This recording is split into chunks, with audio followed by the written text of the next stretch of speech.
Hi there. Before we roll on with this episode of the RVE podcast, here's a quick reminder that the RV Entrepreneur Workshop is taking place on September 12th during the big RV show in Hershey, Pennsylvania. This full day of networking, education, food, and fun will be followed by a live recording of this podcast with audience participation.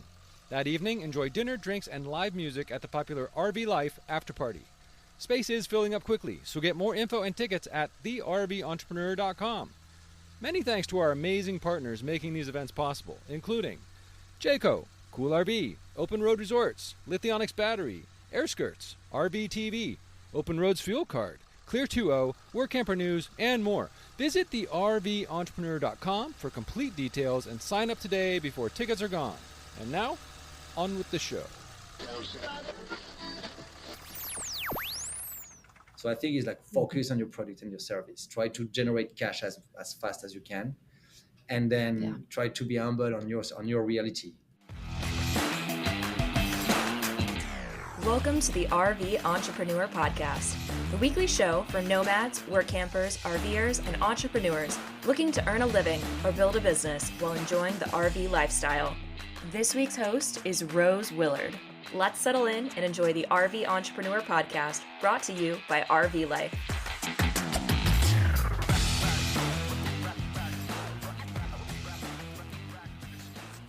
Welcome to the RV Life RV Entrepreneur Podcast. I'm your host this week, Rose Willard, and today I have a special treat for all the van life enthusiasts and aspiring entrepreneurs. Joining me is Paul Aubert, the innovative founder of Noovo, a company that specializes in building high-end custom vans for van lifers. Paul and his dedicated team of entrepreneurs have created a thriving business, all sparked by a spirit of adventure and a passion for transforming ordinary vans into extraordinary homes on wheels. Paul's journey began with a legendary project, Natasha, a hotel bus that has traversed 16 countries, carrying 60 eager adventurers and covering 26,000 miles across the Americas. This incredible feat ignited Paul's passion for van life and set the foundation for what would become Noovo Vans. In this episode, we explore Paul's journey from that first adventurous road trip to the challenges and triumphs of starting and growing Noovo Vans. We also discuss the unique design process behind these custom vans, the importance of quality and customer satisfaction, and the innovative approaches Paul and his team use to stay ahead in the competitive van conversion market. We'll also get personal insights from Paul about his entrepreneurial journey, the rewarding moments that make it all worthwhile, and valuable advice for aspiring entrepreneurs looking to enter the RV and van conversion industry. So listen in and be inspired by this incredible story of Noovo Vans, right after this short message from our partners. Attention detail-oriented explorers. Do you crave adventure and thrive in independent work environments? ID Plans seeks data rock stars to travel the country surveying commercial properties. Gain or use your tech skills like laser measuring and 3D cameras to gather data on everything from rooftop HVAC units to parking spaces. Challenge yourself in all weather conditions and enjoy the flexibility of managing your own schedule. This is more than a job. It's a chance to explore new places while putting your skills to the test. Competitive pay per project awaits. Are you ready to map your next adventure? Send your resume and work history to workcamperjob@idplans.com. Don't miss out. Hey, Paul, welcome to the podcast. Thank you so much for joining me today. Thank you very much for having me today. I'm very excited about sharing about our story with you. I am particularly excited about this conversation because my family of four recently made a big transition ourselves. We went from 2 years of full-time RV life in a travel trailer to part-time travel in a Class B van here on the East Coast. We're in a Road Trek Zion Slumber, and it has a pop top, so it's been working for us. But it's been quite a change, a new RVing experience for us, but we are loving the even more flexibility and freedom that it offers. So I can't wait to learn more about what makes your van so special. And of course, dive into your entrepreneurial journey with Noovo Vans. But first, tell us a little bit about yourself and what you do. My name is Paul Aubert. As you said, I'm from France. As you can hear with my very bad French accent, I try to make some effort to bring this American accent, but it's tough for Frenchies to get it. And so I was raised and born in a small city close to Paris. I had a 5-year international business degree that I traveled a lot in Spain, Mexico, Quebec, worked for the Olympic Games in Rio de Janeiro in 2016, and then started this incredible project with my best friend and now business partner, Benoit, that is also a very French name, Benoit Lafont. And we had in our mind this entrepreneurial journey where we wanted to create a company, but we didn't have any idea on what would be this company. And so we wanted to, in order to prepare and to think and to brainstorm about this company that we didn't had any idea what would be, which sector, which industry, wanted to do a travel. But not only a travel like a backpack, the two of us, we wanted to bring more people with us. And that's how we ended up with this incredible project that we called La Brigade du Voyage, the Traveling Brigade. That was the beginning of our history. That was in 2017. Wow. Yeah, take us back there. So let's hear how you first got into this RV life.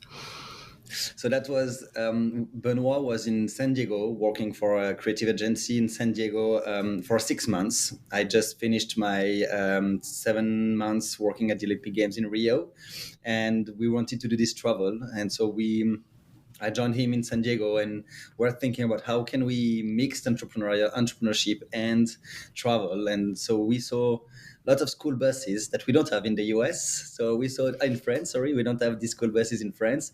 We saw these beautiful, iconic school buses, yellow buses, going around in the town of San Diego. And we were like, maybe there is someone who already transformed a bus into a home or into like a travel home.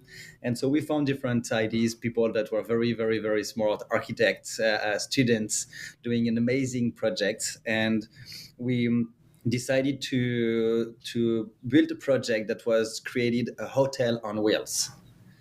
So wanted to basically having our hotel that would be the ultimate road trip that could receive people and welcome them to do a 2 weeks travel, and wanted to do something that was way bigger than ourselves. So not a short travel, a long one.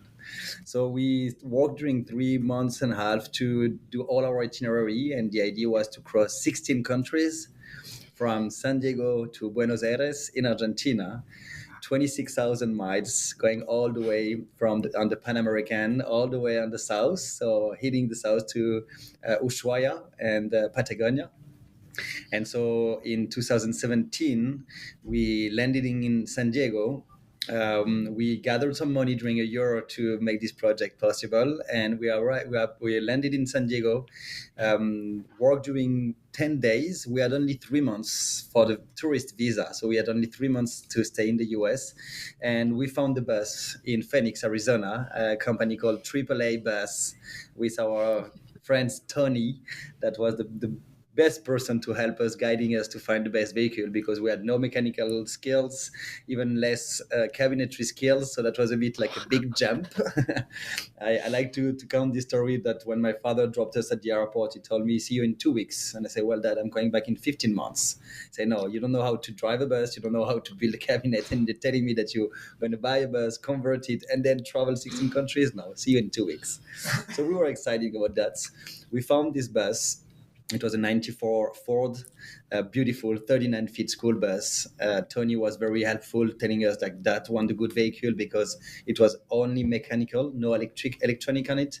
So along the way in these countries, sometimes most of the time, you won't find any garage that would be able to connect a computer.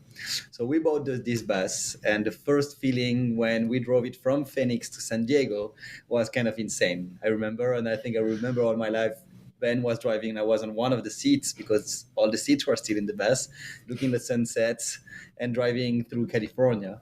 And we slept on the CVS parking lot the first night in our bus. And that was the beginning of the journey.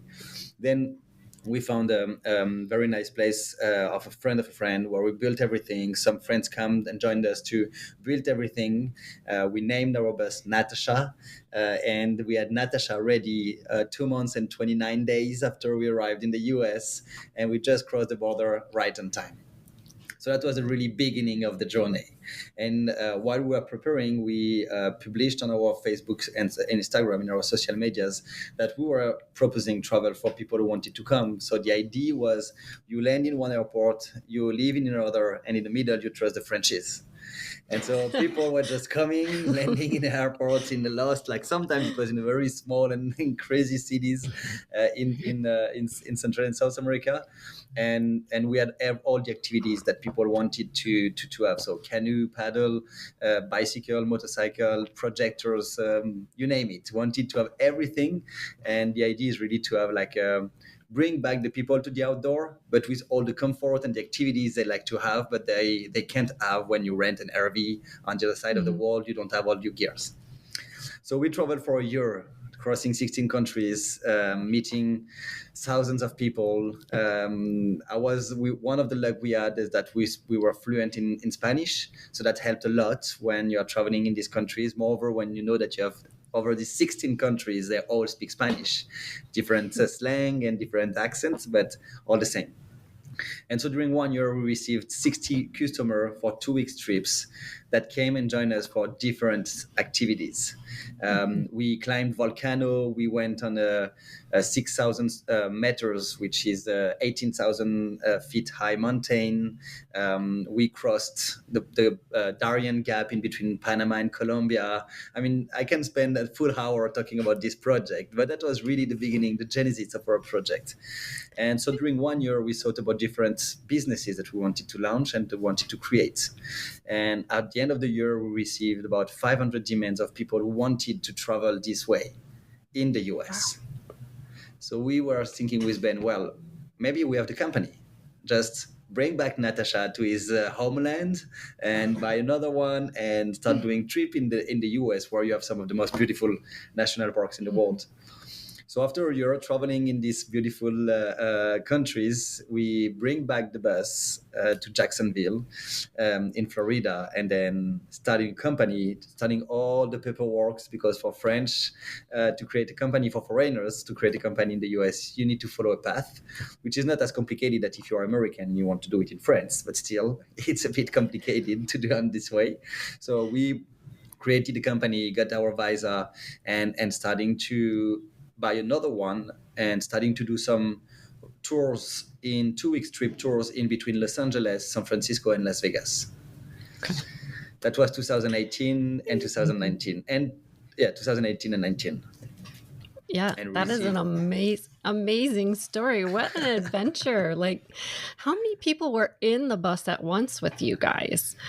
The maximum was 5 people. So 2, Benoit and myself, plus 3 persons.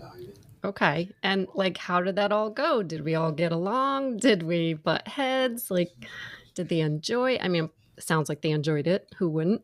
They definitely enjoyed it. And what was very interesting for us is that by being just the 2 of us, Ben and myself traveling, we would have gone an amazing travel, but we might have fight after a couple of months, I think. and the fact that every 2 weeks you had new people coming in, that means that you are traveling with a couple or 2 friends or a mom and her daughter, and they have what they want. Some people want to chill out. Some other want to do plenty of activities. Some other want to work. Some other want to discuss. Some other want to drink. So you have so many wants and different approach for this travel. But what was very rich for us is that we had 2 weeks of a style. And then when the couple left, then we have another one coming with a different mindset. So every 2 weeks we had to rethink and redo the thing. So we never had a routine. Every 2 weeks the routine was changing. Yeah, how can you have a routine? Yeah, you can't have a routine. You have to fly by the seat of your pants. That's awesome. And I remember being in with Ben, we thought, okay, we're going to receive people, but we're going to have time together, just the 2 of us. And in 365 days, we had in total 15 days together, just the 2 of us. Wow. And that was only to clean the bus, buy the groceries, and repair the toys, and then repair the bus, etc., etc. So at the end, we didn't spend a lot of time, just the two of us. No, you didn't. No.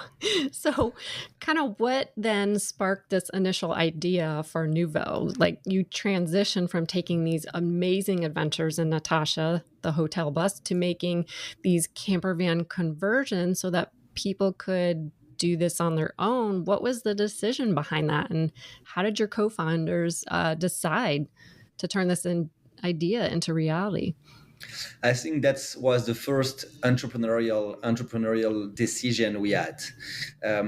So after the year traveling, we bought a second bus, and we've been doing tours in the national parks in the US for mainly Europeans.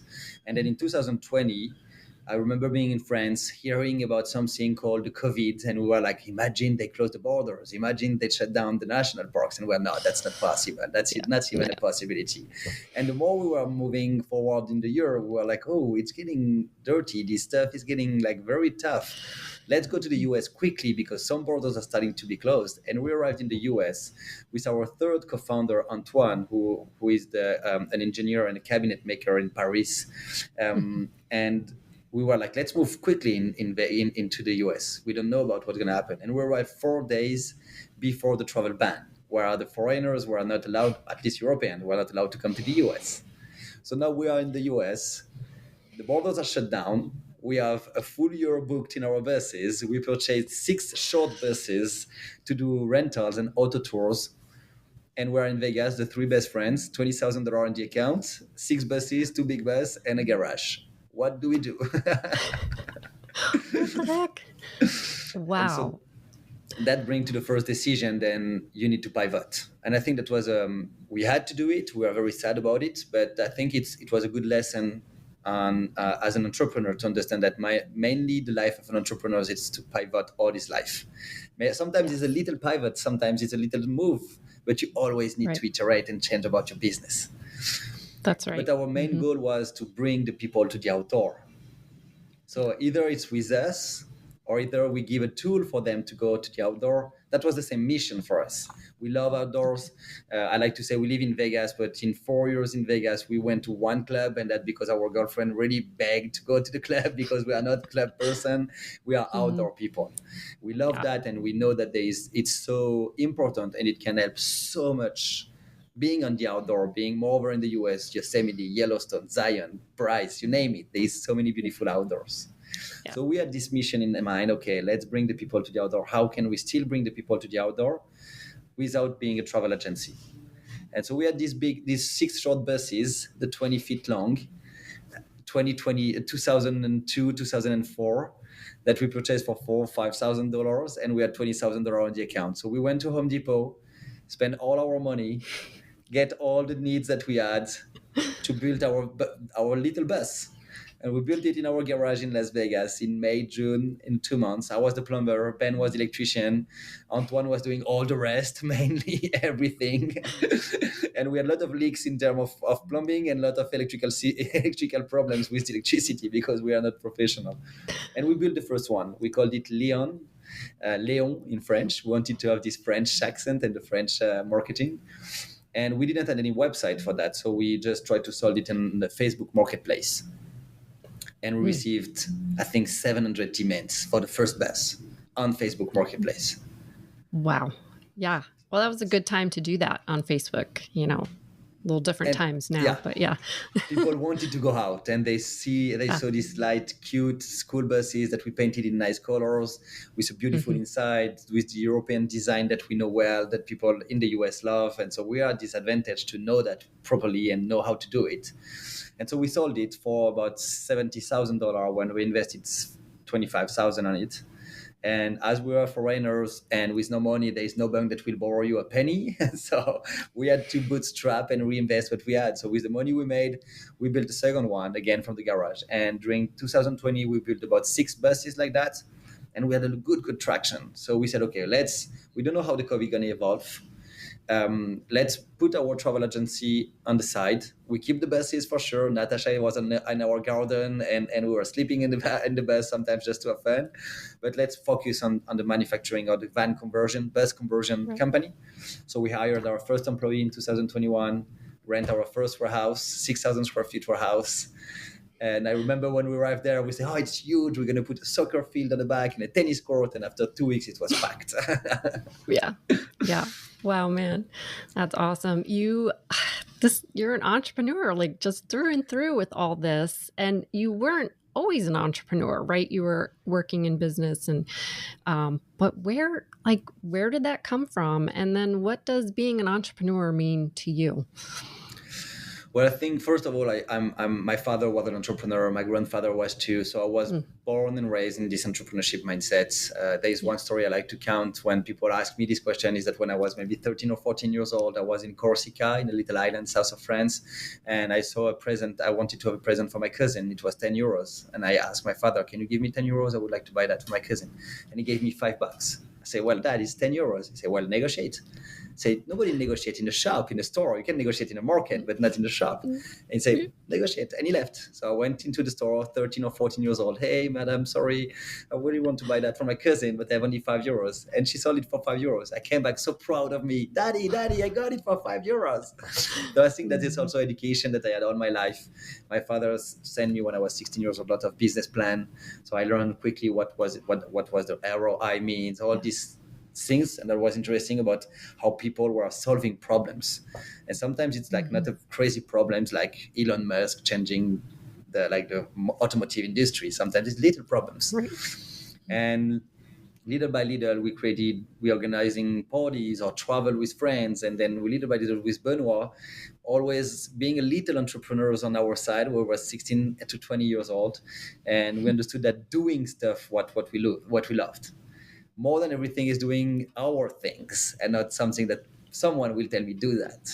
During my different jobs, I was always a bit feeling a bit restricted or feeling a bit like handcuffed by, "No, don't do that." I was like, "That's my good sense. I have to do that." "No, you don't." Okay. So I think that comes from there. And then we had the passion of how the outdoor.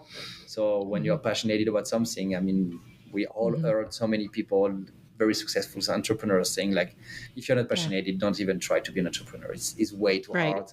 And I have a sentence I like to say about I go to sleep very early at 8:30, 9 every day, and with one wish is to wake up, go working back and to wake up early. So I never woke up early, but since I have this business, I just want to go sleep fast so that way I can wake up faster. Yeah, you love it. It shows. And I love your energy. You just seem very like, I can solve anything. Because entrepreneurs, in business, there's going to be so many challenges, so many things that come up that you just have to keep pushing on and keep going, right? Yeah. You never stop. I mean, stop. I love sailing a lot, and there is one big race called the Vendée Globe, which is the world tour without any stop, by yourself, without any assistance. And they like to say that it's 1 problems per day.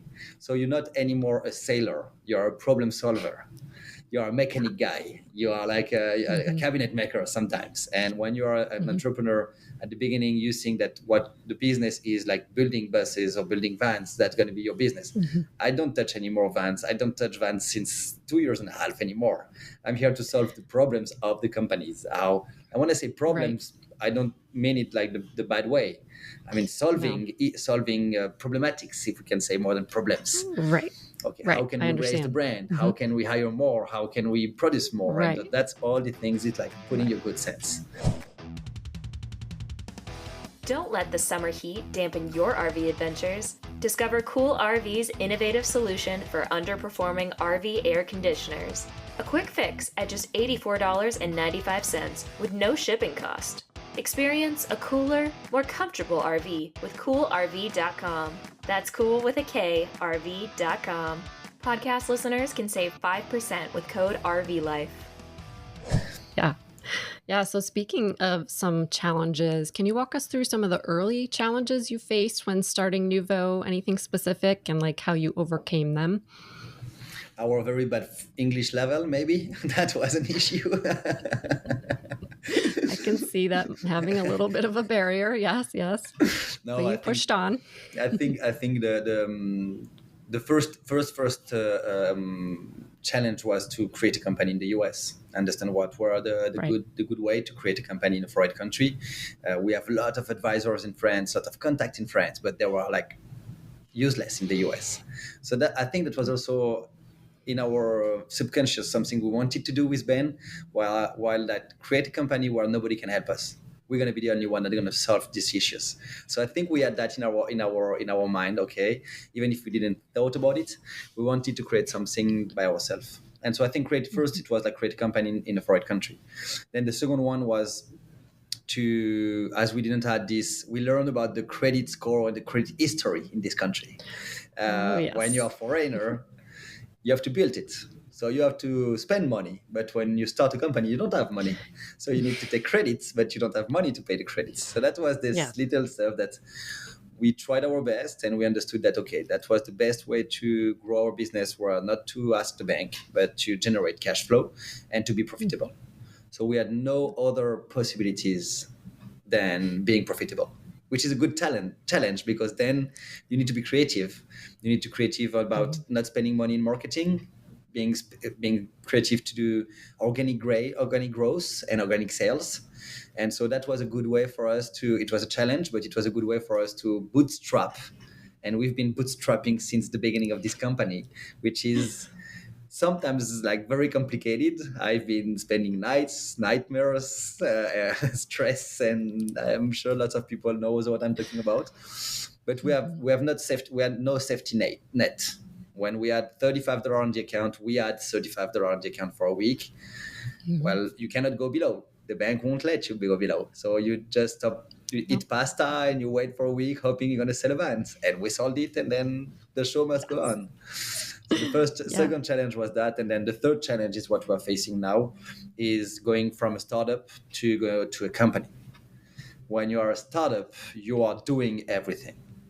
When you switch to a company, you have to find people that are better than yourself to do the things better than yourself. So you can manage, and you can focus on the business development. So our challenge now, and we are doing it little by little. You don't do it in one day. You need to find the good people. You need to train the good people. They have to stay. They have to understand the same vision and sharing the same passion about what you have, and trying to show them that this is what is great for them and for the company, and what we're doing is just insane. And after 3 years hiring people, I received more than 800 applications. I hired 60 people. We are now 30, and we fired 3%. That means that all the other people, they left, and sometimes without notice.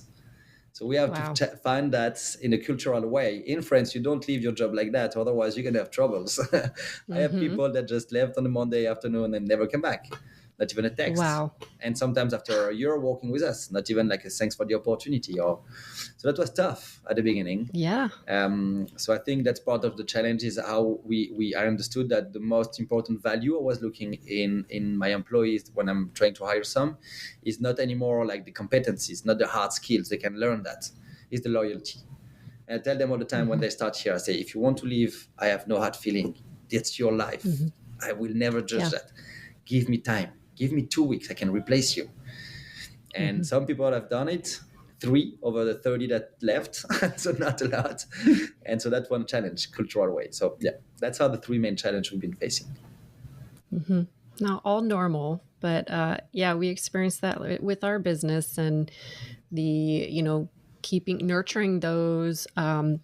We had subcontractors, so nurturing them and really working with them and keeping them happy, and and then someone would leave and you're like, oh man, I need time, I got to replace this person. And but it got better as we got better, as business owners. You learn as you go. I remember listening one sentence. I received one that for a French, that we are a very social country, maybe one of the most socialist country in the world. I remember an American advisor told me, you need to learn something, Paul, that in this country you need to hire fast and fire faster. And I was like, what do you mean about that? I'm not here to fire anybody. My job is to grow my company, and I need people to grow the company. So I'm here to hire, not to fire. And he told me, unfortunately, in this country, you have to accept. You will have a turnover, and the people who are going to stay the longer are going to be your gladiators, going to be the one that's going to fight for the company. But all the other ones, you need to be ready to get rid of it fast. I was like, I'm not sure I'm ready for that. So we fire only 3 persons. So we are not good at firing faster. In time, I guess. So tell us a little bit about the name Noovo. Where did that come from, and what does it mean? Well, first of all, we went through different names. So I want to go a little bit on the history of the names. First, we had La Brigade du Voyage, the traveling brigade, because that was from the hotel on wheels. Then we wanted to touch more American people. So we created My Bus Hotel. Everybody was saying My Bush Hotel, My Bush Hotel. I said, okay, the name is not good. Let's stop with My Bus Hotel. So we wanted, and we switched to also the van. So we wanted to have the van somewhere. So our little French mindset said, let's create something different. Be my van. Very easy. Something people can have it. Be mi van, be my vin. Nobody can find a way to pronounce it. And we felt that having van in the name, it was not very product-centric. Nobody would say, you also bought Be My Van. It's not a product name. It was not good. So we looked for a long time, during a year, using ChatGPT, using all our friends, doing so many demands. And one night, a friend of us was working for us, and he sent us this, what about Noovo, guys? I said, that's nice, Nouveau. You have the 2 O for the reels. You have the nouveau in French means new. We are offering a nouveau life, a new life for our customers. Nouveau, that makes sense. And you have this little, when the customers pronounce it, you have the little, you are forced to have the French accent. Hey, is that nouveau? Nouveau? You have the little French accent coming in. So we loved it. And since then, Nouveau has been even our name of the product, Nouveau Light, Nouveau Plus, Nouveau Pop, everything fit well on this product-centric name. Okay. And so how did you go about finding customers initially for these vans, and like what strategies did you use to grow that customer base? At the beginning, it was only social medias. Facebook, Instagram. I mean, we are lucky to live in a generation that you don't need newspapers or billboards to survive. We did once because we finished second at a contest for a French-American Entrepreneurship Award, and they offered us 1 week on 17 billboards on the 5th Avenue. Wow. We were like, that's going to change our company, and we're going to receive so many demands. Shit, nothing. Not even a connection in the website. So we understood also that we need to be smarter. We need to find different ways. We need to address different messages regarding the niche we are talking to. And so we're starting to put some nice ads that was a bit totally different than what Winnebago, Thor, Airstream were doing. And we had these buses that were a bit like, we were surfing on the waves of our hotel on wheels. So we had some media talked about us. So we had a good SEO, an organic referencement. That was great also because it was a good way to promote the company. My Bus Hotel was nice also because we were the only company converting this iconic vehicle, the school buses that all American children dreamed about converting. And so people talked about us too. And that was organic sales. So we never, until even now, we never hunt customers. We receive leads, and then we contact them and see if we can work with them. And then, moreover, when you don't have money, you don't spend in marketing. So we did a bit of Facebook ads. We understood that we had good numbers, but unqualified leads. So we had a lot of leads, but people were just scrolling, find our ads, click on it, and then send us a demand. But they are not in a process to buy a van. So we switched from paying ads on Facebook to paying ads on Google. Because Google, then we could pay it on keywords, buy a campervan. So the person now is in the mindset, is in the process of purchasing a unit, and we want to be the first one on the top. Of course, that goes with the organic growth. So you need to keep having people talking about you, generating blogs, trying to be in different events. Events were also a good way for us to talk with the customers directly. So we did what we call the Adventure Van Expos. And that was a way to bring the vans there and say, hey, we are back in these days, Be My Van. Now we are Noovo, and here is our vans. If you want to buy it, here we are. And that it worked well. I mean, we sold in 3 years about 250 units. And all that was never hunting anybody. So we receive, as of right now, maybe 30 to 50 leads per day. There's only 1% conversion rates. You have to keep in mind that we're selling a very high and expensive van. So it's a long process in order to buy it. But that was the way we found our customers, basically social medias. Yeah. And so speaking of these vans, you have 3 styles right now, right? Can you just quick go over them? Yeah. Just before going to the 3 down, we're doing 3 years, we've been doing custom made. So people were bringing what they wanted to do, and we little by little narrowed down what were like the most of what people were looking for our customer. I think we will talk about that a bit later on, about like who is our target. But the more we were talking about these people who are half and full-time living, looking for a home or office on wheels, we thought that they have a specific needs. So from 2021 to 2023, we've been iterating with the customers about what are the needs. And 2024, we went from a van conversion company to a manufacturing company. Now we are offering 3 different models. And you like it, you buy it, you don't like it, well, we cannot change anything else. That's why we think this is the best product for your needs. If it's not good, then there's plenty of other companies, and I'm sad, but we cannot work together. That's smart, so the 3 models, you cannot, I mean, you need to also accept that when you do business, is that at the beginning you want to touch everybody. But then you have to understand that your business has targets, and you need to focus on this target. Right. Narrow down that niche. Exactly. Yeah. Mm-hmm. And so we have 3 products for 3 different targets. The Noovo Light, that is our best seller. That's for couple and for solo travelers. This is the one we've been selling since the beginning of the company, I would say. Then we have the Noovo Pop, because we received so many demands, and the customers that came this morning, the reason was I was late this morning, came to come a popped up a Noovo Pop with a popped up tent. So that's for families. And then we have the Noovo Plus. And the Noovo Plus was the one we released about a month and a half ago. And is based on a new chassis from Ram, which is a super high roof, the very first 7 feet high van in the industry. And we are very happy about that, because we are the first and the only manufacturing company working on this product. So that brings a totally new era on the Class B, because when you add 10 inches on top of such a small vehicle, then you can change everything. You can keep doing the same layout, but we wanted to do something quite different. So we bring the different layout with elevated beds, electrical table. And when you are 6'2" like myself, and you have 10 inches on top of your head, it's a game changer. I can jump in my van, I can take a regular shower, and I don't need to break my neck if I want to take a shower inside.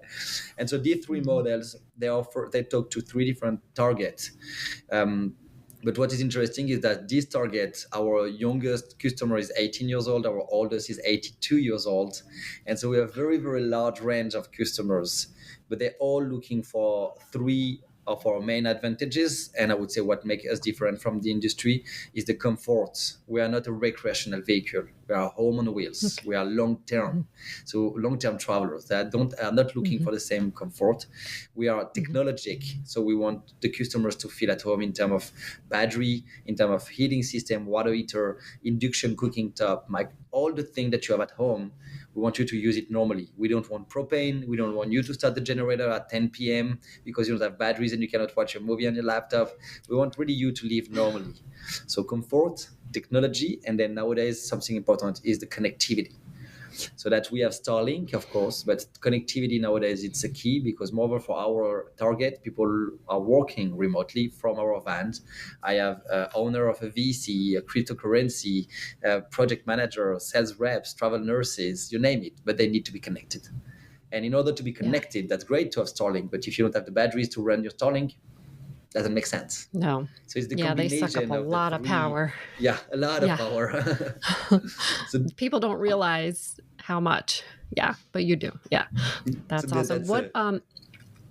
So your target audience, it sounds like, is really full-time RVers, or most of that is full-time RVers. And you've incorporated, you are Starlink ready, that kind of stuff. Any other cool little things that you've incorporated for entrepreneurs to be able to work from the road? Well, a screen. I've been doing a roadshow for an investment roadshow on the West Coast in Palo Alto, Lake Tahoe, Salt Lake City, and come back to Vegas. And I was doing 3 weeks in the van, meeting investors inside the van, and I was working remotely, even better than when I was in my office, because you are on a shore of a lake in the middle of the forest, and you are on this wildlife, in this nature, where you have the big screen that you can take out. You have a mount that you pull out from the wall. You connect to your laptop, and then I've been working perfectly well. And when I wanted to have a jump in the lake, I was just swimming for half an hour, then come back, work peacefully. So we know that more than we want to bring on this industry the technology that it exists. When I see Airstream, I love this brand. I love Airstream. When I heard they will release Class B, I was on one hand very excited for the industry, and the other hand a bit scared for my company. And when I saw that they were still using propane generator, very low battery, very low solar panels, plastics for the cabinets, I was, come on, you are Airstream. You are the ones supposedly to revolutionize this industry. So I think that there is a huge gap in between what the industry has been making since decades and what is possible now to do. And the Class B is the only class that you can do that with smaller features, because you can buy the van at the regular car dealership. So you have smaller features that can bring their talent with the agility of a small company, not what the big has, because they know that an iteration and a big company is long. So I think that's one of the things bring like the quality of the industry. So we bring the comfort. We really want you to feel comfortable in the van, to work remotely, the technology so you can have all the batteries to live normally, and the connectivity so you can be connected and work with anybody. On top of that, I would say it's really about the way we designed the van. We used every inches for storage, every inches in order to be able to store your little like hanging clothes, or having your Starlink store in a place that it's not in the middle of the way. It's in the electrical box, and you have 40 gallons of fresh water, so you can spend 3 to 4 days by yourself in the middle of nowhere. So it's little details that make your life easier on the road. Yeah, it really does. And I have to say, just from watching your videos and seeing it online and all the little things, like, you guys get it. I mean, and you've worked from it for like a longer period of time. You're in it. You understand what we need. And I say this all the time. My husband and I say this to each other, all the RVs we've owned, is that, yeah, these RV manufacturers, they don't get it. They haven't spent the time and camped in it. It's like the camper van we're in right now, which is great, the road trek, but there are just these things like there's cabinets that go all the way down to the floor. You open up the cabinet, you kill your toes every time. You think you'd remember. Yeah, no. And then like the ladder for the pop top, it's like it folds in half, but it's still this ginormous thing. Where do you put it? Oh, the little garage space? No. The floor? No. So we had to rig up some kind of hanging system underneath the rear storage cabinets, which works for now, but you shouldn't have to do all these things. You bought this expensive van, so thank you. You get it. Thank you. That's nice. So that, to add on what you said, is that first, we're passionate about that. I've been traveling in RVs like so long. I've been doing ski trip in New Zealand. I remember digging with gloves in the black tank that was frozen. So I will never install a black tank for that. So we've been living this. We've been experiencing this life on the road, and to be really honest, and I'm happy he's not here because I don't like to say that in front of him, but my business partner, Antoine, has been working the cabinetry, the very, very high-end cabinetry in Paris, in Palace, and very high-end apartment in Paris. So he knows what to do with tiny apartments. And so what you bring on the table here is like a very, very high end of finishes. I've seen not a lot of time, but few times, some cabinets flying away from the van because it was not the level of expectation he was looking for. So now that we say to the customer, to the employees all the time, you are the one setting up the quality of our vision of the company. You are the one that's going to put the standard of what the industry is supposed to do. If you put a screw and it's not a good way, don't put the screw next to it. Remove the board and put a new board. We don't want to have a hole. I've seen some vans where you have like 5 holes before they found the good spots. Come on, you can't do that. No, you do not need more holes in those things. So I think that's also one of the things, is that the design that we bring on the table and on the industry and the quality of the craftsmanship is something that people say, but everybody can do it. Yeah, but why nobody is doing it? So everybody can do it, but nobody is doing it. Well, we are bringing that to the table. And so when we have people say, oh, it's a very concurrent industry, there's a lot of concurrences. Yeah, but that means that there is a market, and you need to be better than the other ones. So that's what we are expecting. And that's what I say to the employees all the time. Guys, we are here, but keep in mind that the work you're doing now, it's a piece of shit. Sorry for my French. It's like, you need to raise the bar all the time. You raise the bar all the time. Everything, every little details. Imagine you're going to spend $180,000. Would you accept it? Would you accept these 2 holes? No. Don't do it for our customers. Mm-mm. Thank you. Oh, this is awesome. So I want to take back a little bit to the business. You've been working with your friends for quite a while now. You're still working with them. What has that been like? Because as entrepreneurs, we are told to never go into business with your friends because it could really ruin your relationship. So I want to know what it's been like for you guys. I have goosebumps, when you're talking about that, because for me, it's like such a journey that I will never create a company with someone else than these guys. Never, ever. Because I have the trust. I have 3 things: the trust, the admiration. I admire for what they are doing, what the job they are doing, and the quality of what I know they're doing an amazing job. And then the last one is that it's a friendship. What better than spending your days with your best friends, developing a business that moreover it's working. So, and to add on that, we are living in the same house, the 4 of us, with our 4 wives, with a baby that arrived 2 years ago, 2 dogs. So we never stop working. That for us is not working, but I think that this sentence that say don't create a company with friends because you're going to lose your friend, first is that it's not a friend. If you take the definition, that the purely definition of friendship, you will not lose a friend because of money or because you disagree on a point. You will lose a friend because he's not a friend, because he wants more money than what you want, or disagree on something. Right. We fight every week. I just fought this morning with my business partner for a subject, but we accept to say we don't want to say we remove from our language of our talks some sentences. I told you is not something we can have in our discussions. And so what? You told me, and so what? We're here together. That's not possible. The ego, remove the ego of any discussions. Because when you bring that, it's not for the company. And the last one is to say, I think you say in English, resentless. Say that one more time. Resentless. Yeah, don't hold any grudges. Don't have resent. Yeah. Oh, he told me that yesterday. Good. I won't talk to him today. No, we have so many subjects to deal with, my business partners. Sometimes, like this morning, I disagree on the design stuff. But then an hour after, I need to talk with him about investment. So if you have this ego that talk because of one decision we took on one design stuff, and then you talk about investment, so you're going to say, no, I don't want, because you told, you're done. That's it. So you need to think about the friendship is above everything. There's nothing above the friendship. Then you have the company, and then you have yourself.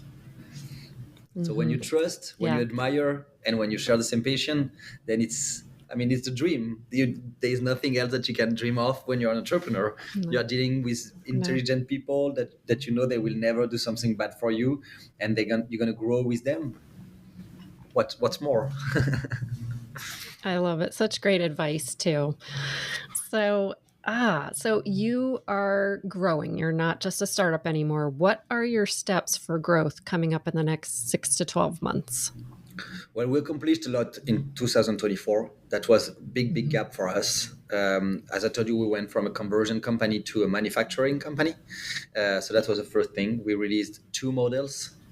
So that was not a simple task. So we had to change the way we were being communicating. We moved from a 6,000 square feet warehouse to a 20,000 square feet warehouse. So when you triple the size, you more than triple the price. So the pressure is going up too. We hired about 6 new employees, and we're going to hire about 15 by the end of the year.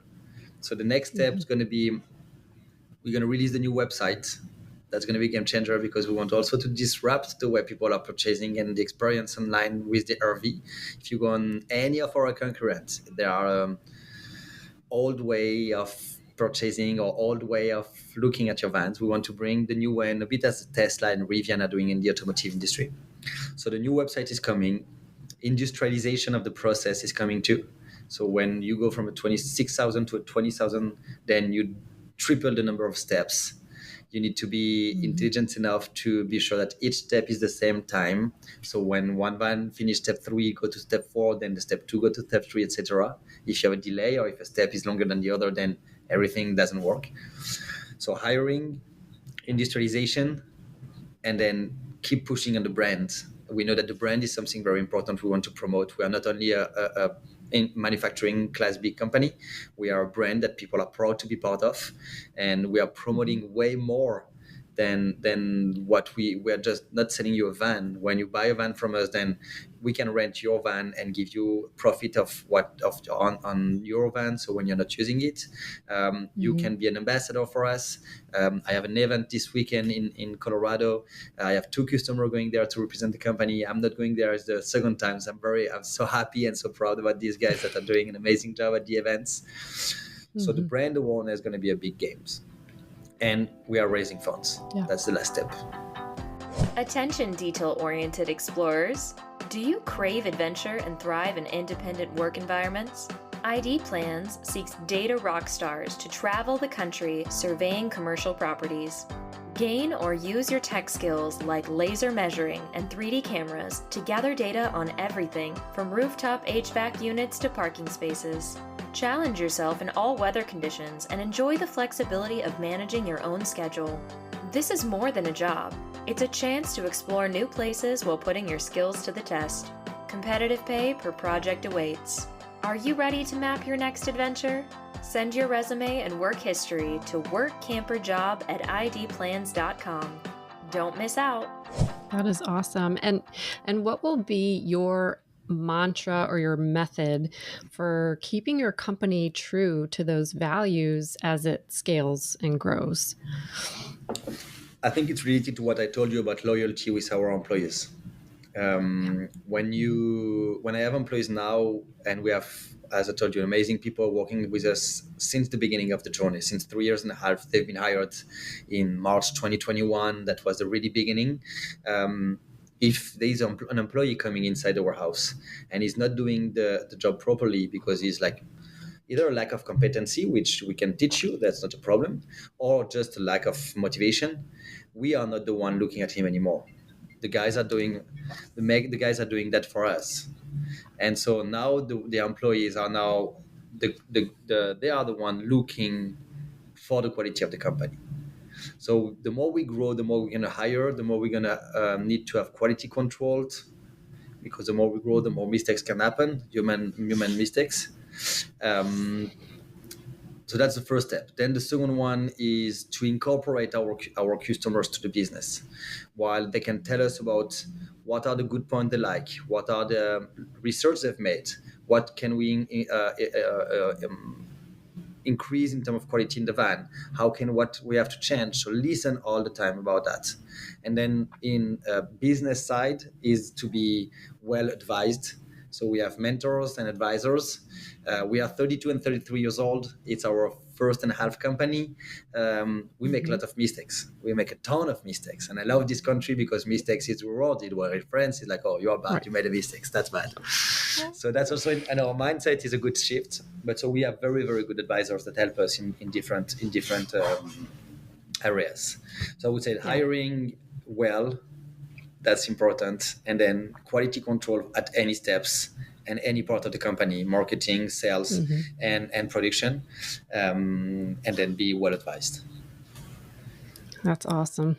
Oh, so obviously your passion is really coming through with all this. And reflecting on this journey, what would be some advice you would give to entrepreneurs starting out?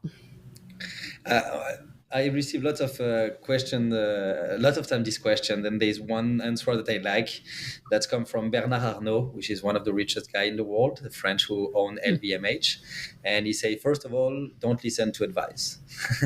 So, best advice I can say is don't listen to advice. But I think it's about moreover in our situation where we've been bootstrapping.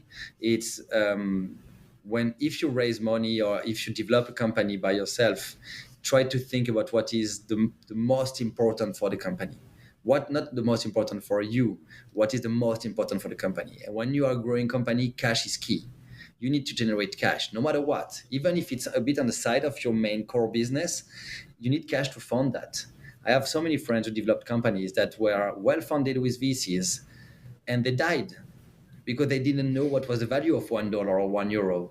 They spend in merchandising and marketing in beautiful parties, and that's great for brand awareness. But brand awareness arrived after, when your product or your service is well done and well set up. So I think it's like focus on your product and your service. Try to generate cash as fast as you can, and then try to be humble on your reality. You have to accept that you are very bad at everything and you have people better than you in everything. So hire better people than yourself. And that's the best advice. Find better people than yourself. That's the idea. And be passionate, but that's not an advice, because we are very lucky to be passionate. That's not something that you decide. You work for it, but that's not something you decide. It's opportunities. So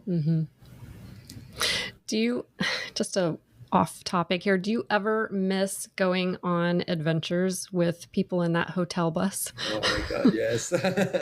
Oh, but you're a lot younger then, huh? Yeah, I was well longer. It's funny because we drove it from our past warehouse to the new one. And when I was driving it in Las Vegas, I was like, how the hell did you cross 16 countries with this big bus? Are you nuts? That's my question for you. Yeah, there's so many logistics with that. But no, yeah, of course, I missed traveling a lot. But I mean, that's also the evolution of a project where you don't really know.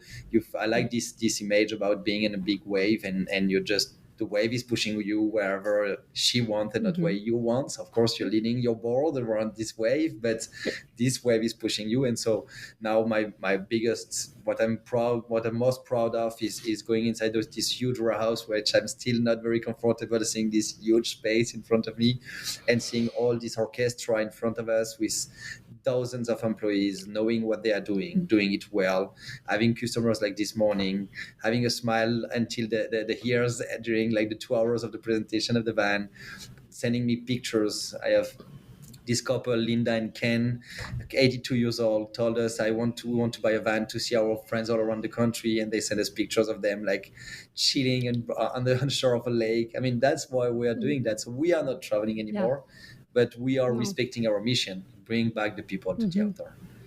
Right. That's so rewarding. And like you said, it's just the seasons of your life, right? I mean, you're younger, you're doing this, you got these crazy ideas and you go with it, and you just, it's awesome, or whatever things come up and you just deal with them, and then you're on to another season. You know, you're not traveling like that anymore, but you are handing it over to others, which is so cool. And I like the comparison with one thing, the comparison. I love hiking and ski touring, when you put a skin under the skis and you go up in the mountains. Yes, I have a best friend who does that. Yes. I love that because it's slow. You're in the middle of the snow and you go up, and then you have this amazing going down the sessions. But what I like about it is that I like to compare entrepreneurship with hiking or ski touring for a long period, because you start and you have a lot of energy. So you go fast, like the intro. Okay, you go fast. And then you're tired. So you slow down a bit. Say, it's going to be more complicated than what I thought. And then you are exhausted. Say, what the hell I'm doing here? Why I just going to go back down the mountain and take a beer at the bar? But then you say, no, let's keep pushing a bit. Look how beautiful it is around. And then you reach the top. And you're at the top, you're, I'm so proud of it. And then you go down, and then you ski. Wow, awesome. And then when you go down, you say, what? It's already finished. Let's go up again. And entrepreneurship, it's that all the time. So I think it's important to put your finger on when it's great. Yeah.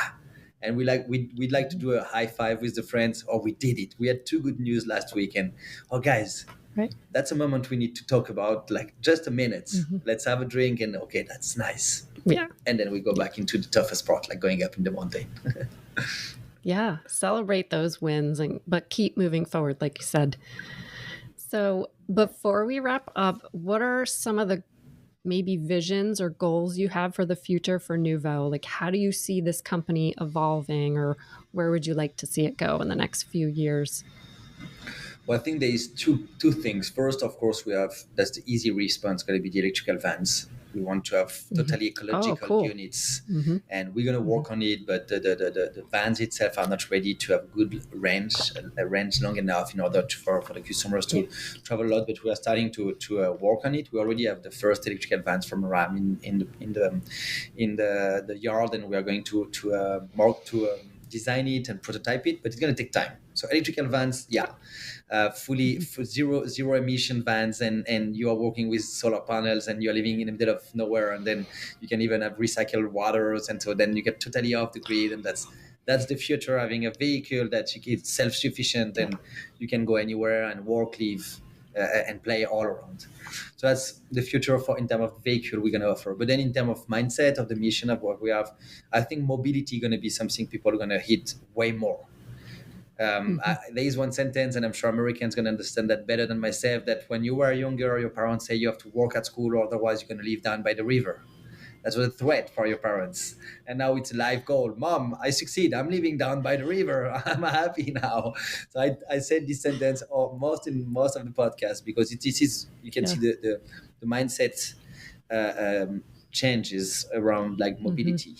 And having this flexibility. COVID was an accelerator, was just catalyzer of that, but the mobility going to be the future. And so I see where companies like Facebook, Google's, Airbnb's going to offer on their campus office on wheels, so you can work from home, work from the office, or work from Yosemite in your office on wheels. I see that people that are sales reps that are leaving on a Monday morning, coming back on a Friday afternoon, sleeping in very bad hotels, renting bad cars, never feel at home, will be able to work from their van and do business in their vans. When I say vans, is the mobility, the home and wheels. We don't know what's going to be the future, but the vans is the easiest tool that we have right now. So I think mobility is going to be the key of the next generation. In the US, I was impressed by and shocked by the way that people can work in New York City, and they have a job offer in Seattle, and they go for it. It's for French. It's like we ask a French to go from France to Roma, like to Denmark. Nobody gonna take it. Hell, no way. I stay in my little town.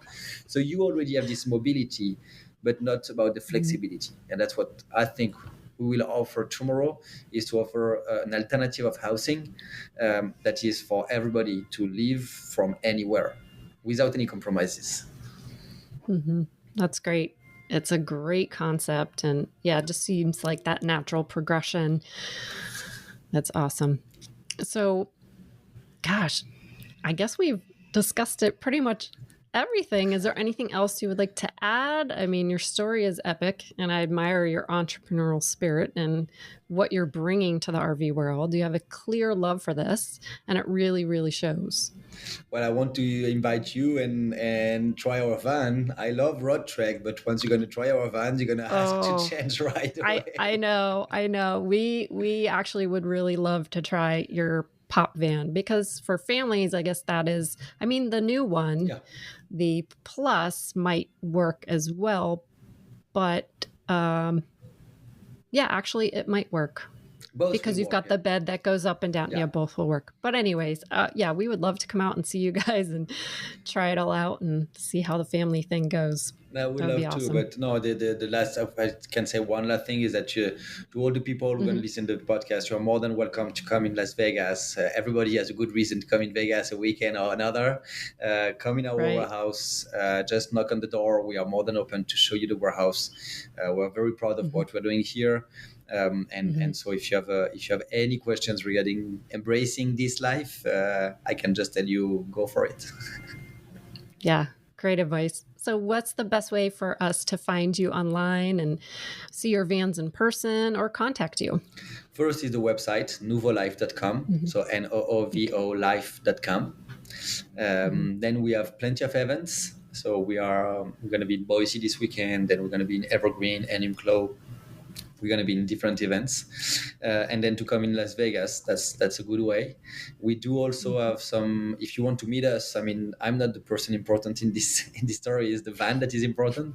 So if you want to see our vans, then we do have plenty of customers that are renting their vans all around the country, and you can find them on our website. And that is really like for them to see our vans. And the last point is, of course, to come in Las Vegas and meet us. Mm-hmm.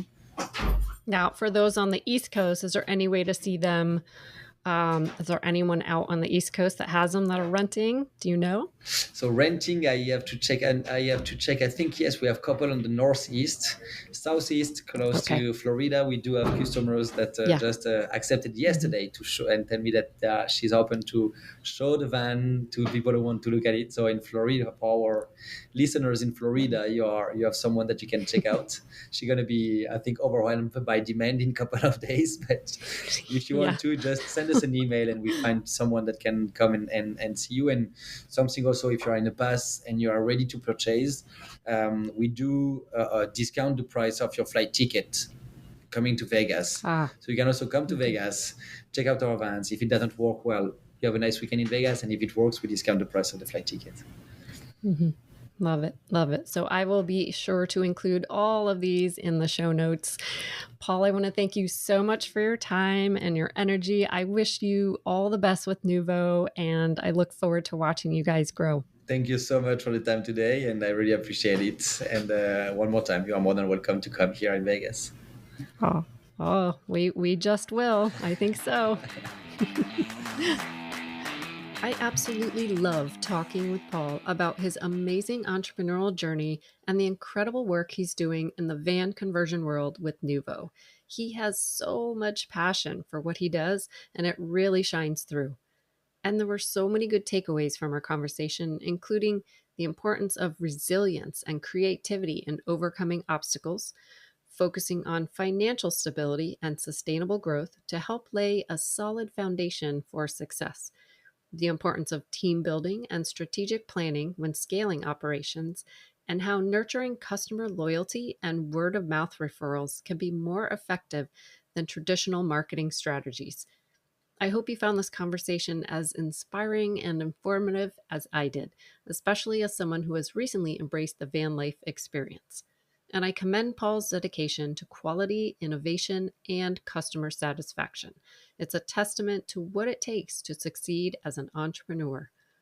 If you're interested in learning more about Noovo Vans or following Paul's journey, be sure to check these show notes for Noovo's links and how to connect with them, and to connect with the RV Entrepreneur in the RVE community group on Facebook or at the rventrepreneur.com/connect. As always, thanks for listening and have a great week. Don't let the summer heat dampen your RV adventures. Discover Cool RV's innovative solution for underperforming RV air conditioners. A quick fix at just $84.95 with no shipping cost. Experience a cooler, more comfortable RV with coolrv.com. That's cool with a K, RV.com. Podcast listeners can save 5% with code RVLife.